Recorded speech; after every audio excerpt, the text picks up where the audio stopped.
Hello, so I can here to show you the honey, the Winnie the Pooh honey tree.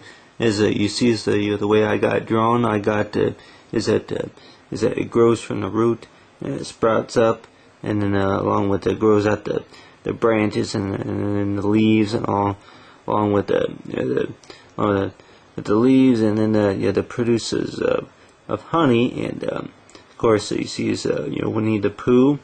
And Winnie the Pooh, and then after Winnie the Pooh, it's like that's so far. With Winnie the Pooh is that since he was kind of like what you call one of those cartoon characters that would love honey, but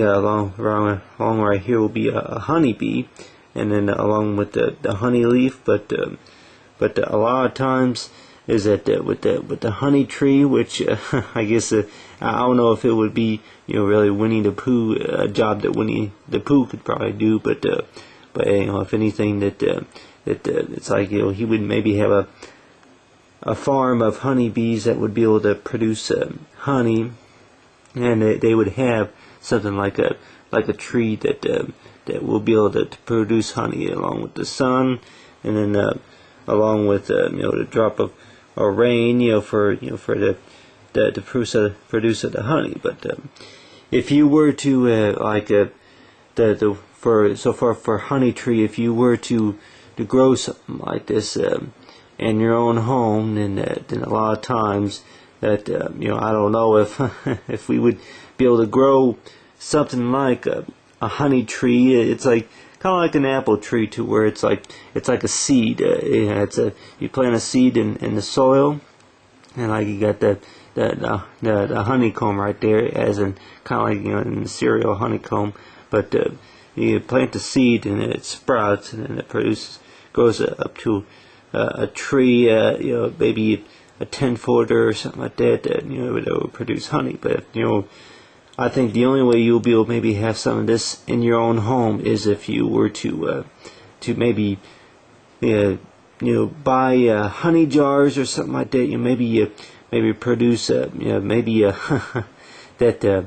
if you were to take a few slices of toast, and then to put a few layers of honey, spread a few layers of honey on the toast, and then maybe wrap it up into sandwich bags, and then have it collected into like a jar or something like that. Maybe you can kind of give it a nickname as in a honey tree. But so far as Winnie the Pooh, it's like a job that Winnie the Pooh could probably do is have a few a farm of honeybees, where it's like a lot of times that if you remember, most of us here have heard about how honey is produced. It's collected on the flower. Honeybees collect it, and then I think either collected or that it goes from one pollen flower to another. It goes flying.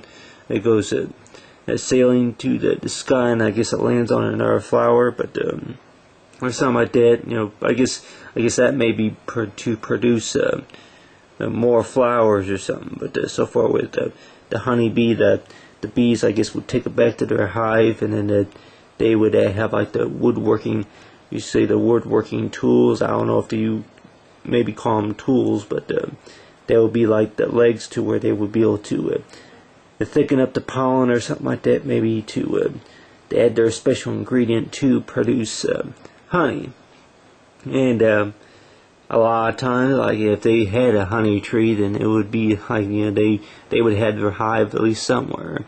Maybe more like somewhere down here, that near the bigger part of the tree, and it would be like kind of like their tree house. But so far with honey tree is that get the honey tree along with, it's like so far as like this, like where the pollen will be this is like a little artificial flower, like a little plant here, that with the leaves and along with the pine cone. But it will be going sailing through the air, and then it lands on that certain flower to produce honey. But you got along with it, I don't know if they're called, it's the red red looking type artifacts on the plant. But you got the plant here. It would sail, go from it would go, see here, a drop of water, a drop of rainwater, and along with the sun. But then it would go from one part of the plant, and then it would go sailing, and then it'll sailing around, and then it'll land on another flower, and then it'll be able to produce a honey tree that way.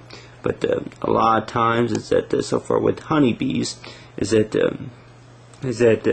a tree where maybe you can plant in your own home, but something that would not maybe require the use of honeybees. It's like pretty much, it's like if you were to have like what Winnie the Pooh has is like a little jar of honey, to where he can have it to snack on. But they are so far as it's like a honey tree with Winnie the Pooh, along with the seed for the sprouting, and then along with the sunlight, and then along with the honey tree, the honey bee, the honey leaf, and along with the rainwater for the honey. And pretty much the way the root is grown is that you got the grass, the ground right there, and then along with got the ground right there, and then along with the roots right there. Got the roots, and pretty much it's like the way the tree is pretty much growing. It starts from a root. It's like, I guess the honey needs to be produced somewhere. It's got to produce, you say, by like the right nutrients, and then the roots in order to produce a tree. And a lot of times is that you probably give it the right nutrients, it gets the right sunlight, and then the right amount of rain that it needs. And I guess a lot of that, some of that you could get from the soil to be able to produce a really big what you call a full-grown or naturally grown honey tree, to be able to produce honey. And what would be able to grow on a honey tree? It's like maybe you would have something like about the size of this. You would have like these little round cubes that would come off the honey tree, and then maybe you will be able to boil them or something like that to be able to make honey. And if you want to make medicine or something like that out of medicine, or if you want to use it for cooking recipes or something like that. But anyway, so far with the honey tree with Winnie the Pooh, and they are, along with the honey tree, and along with the jar of honey of Winnie the Pooh, along with the honey bee, and then the leaf, and then along with the pollen, and they are like a deal for honey tree coloring.